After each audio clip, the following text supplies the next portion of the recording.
I wanted to talk about the idea of like the two divergent paths of music, right? Because I feel like, and this might only who you think about this, right? But I feel like every generation we get two artists who represent two different sides of music, right?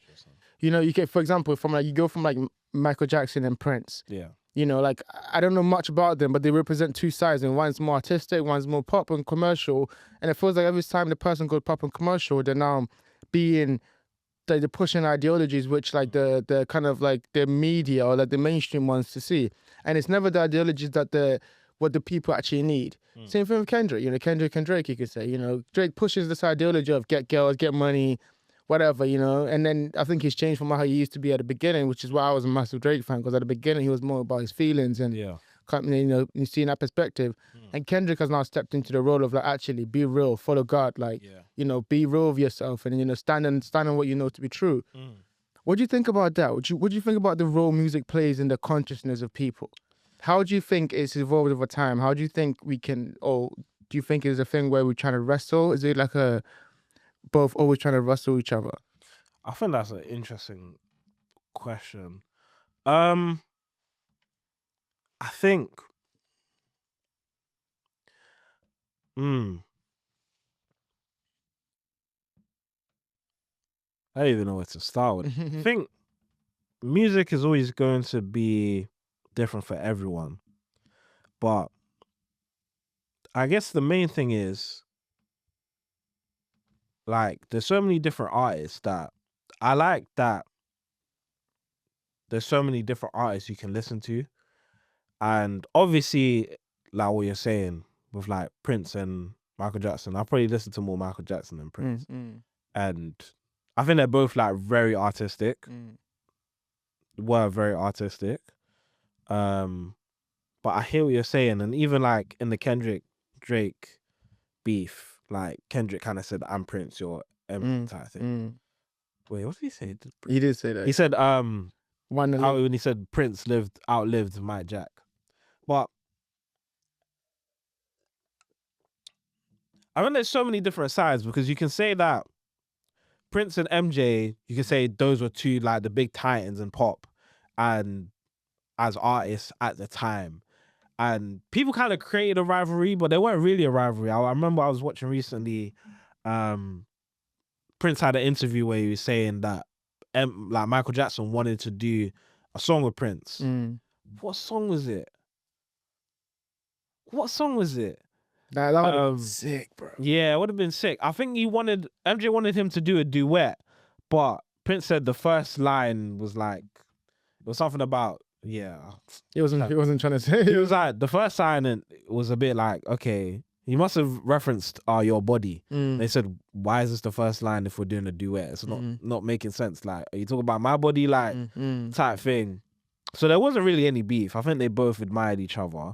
But I think naturally, even the way that we kind of always want there to be beef. It's like Messi and Ronaldo. Yes. You kind of want, when there's the two biggest you just like people of that industry, you always kind of want to do it head to head. And the same kind of goes with Kendrick and Drake. Now that is a real beef, but it didn't have to be that way. Do you know what I mean? Like, like when they came up, they was doing songs together. Poetic Justice, Buried Alive interlude. That they was like contemporaries. You were doing songs together. Obviously, down the line where they started colliding, and naturally in hip hop is more like the biggest titans like having a beef, and then obviously you have J. Cole, the big three. I guess he was in the middle. So I think people naturally want there to be competition, and that goes. It's everything. Pepsi, Coca-Cola, and I think it's nice to have that competition. But I think with music, it's like music is spiritual. I think there's always gonna be a place for two opposing things. Like before the Kendrick beef, I was like 2023. My most listened to artist was Drake. Same. You know what I mean? Same. It's crazy. And then I'm not gonna lie, Kendrick killing Drake made me kind of move back. I was like, rah, because obviously Kendrick is my goat. So I was like, but you see what I'm saying though? Like, you know what I mean? The idea of like, and I was the same, which is why I noticed something after the beef. I was like, oh, it felt to me that like, even though Drake was my favorite artist, what he was talking about wasn't like really hitting with me. And then when Kendrick came back, what he started talking about was really hitting with me. Yeah. You know what I mean? So I don't know if maybe it's an age thing where we get to a certain age and we start to like look for more substance Yeah. than just like great music, like it's just good sonically. I think Drake provides good sonic music, but Yeah. you know what I mean? Like, is there a balance? That's always like a tug of war. I think it's a balance because, again, some people might say, like, sometimes I see Drake as music you can play all the time. He has music for every emotion. And I think music is very spiritual, it's very emotional. Like, I might not, Kendrick is my GOAT, my favorite artist. I think he's one of the best artists of all time, if not the best. But I'm not going to say that. People will say I'm reaching. No, MJ is definitely probably the best artist of all time. But Kendrick's definitely up in that list. But I might not listen to Kendrick's music all the time. Whereas Drake is a bit more palatable, and I think kind of Kendrick said that in the beef, like, your music is pacifying, whereas you can play it all the time and it's easy there. But Kendrick stuff is very revolutionary. You really have to be in a mindset to take the deep messages he's saying and to take in these stories and to really think deeply about what he's saying. But I think that's what makes it special to me, is that it's timeless. You know what I mean? Do you think music should have a purpose? Or do you think you can just listen to it and just enjoy it? Depends on what type of artist you are. Like, I think me saying I'm a Kendrick fan, people will be confused if I say I listen to Yeat or I listen to Carti. I listen to everything. Like, especially in hip hop, I listen to everything.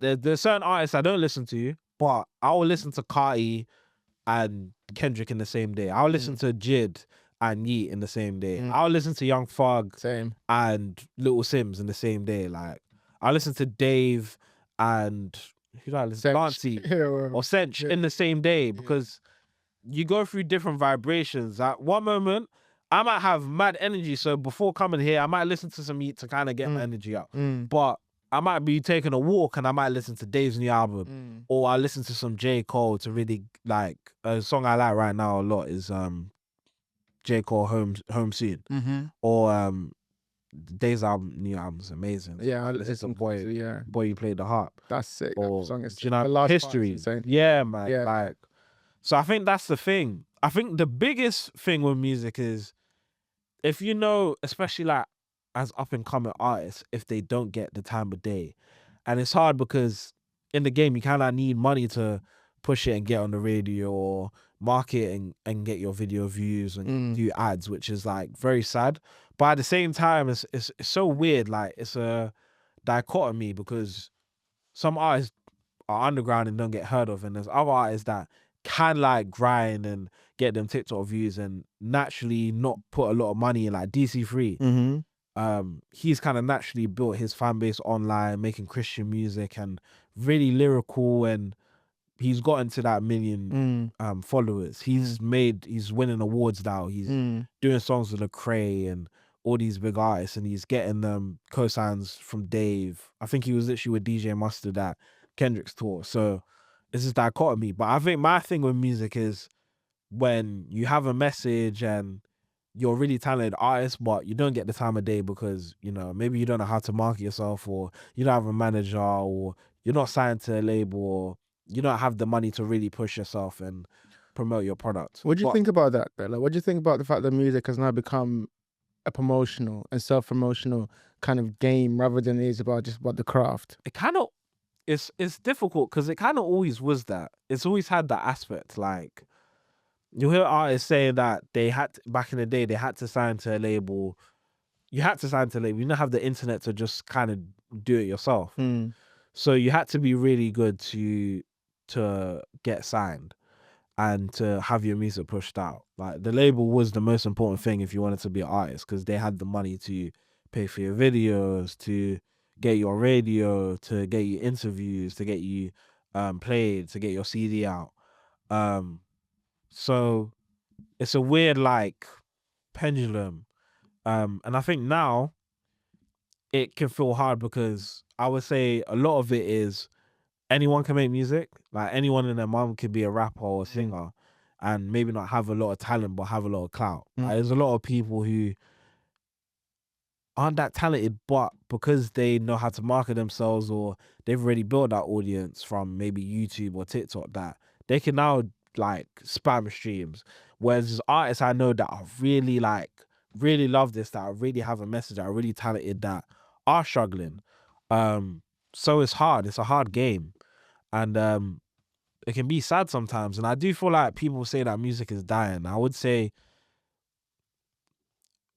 I don't even remember the last. I feel like 2017 for me, like looking at it, was one of the last years where music felt like crazy.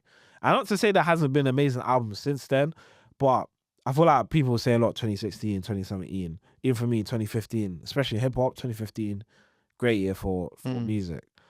And I don't know what's happening now, but I think, and I don't know what you think about this, right? I think what's happened is that there's been a change in the reason why people make music, or people are not making albums anymore. They make really good songs that can go off on TikTok. Like we just talked about, most people want to be marketable now. Yeah. Like I think the labels decided, actually, if you want to be popular, if you're not a big artist, you gotta make a banging song that can go on TikTok, that can be 2 minutes long, that can be, so the formulaic aspect of it, the kind of like, we're gonna microwave it and get out to people, as many people as possible. That's changed how people approach music. Yeah. And that's kind of like affected the whole industry. People like, oh, how do I move in this? You have to go viral with the song. I find a lot of people are stuck in that. Yeah, and I would say that's, you know what? That's a good example, because obviously when MJ is making Thriller, he's not thinking about, is this gonna go crazy on TikTok? Literally. And I would say that's even mad, because he's selling 1 million copies first week when you actually have to leave your house and go to the store. Whereas now, like, streaming is so messed up that an artist that drops an album and is on a label, they struggle to get like 25k sales first week. So I would say maybe social media has ruined music, because I guess people are just making more fast food music rather than me. Like, I really want to make a song that tells this story or conveys this emotion that really touches people. What advice would you give to an artist that wants to do that wants to make an impact as a musician, wants to actually leave, think this is their purpose, and actually wants to actually do something in this industry? What advice would you give them about like how to move in the music industry?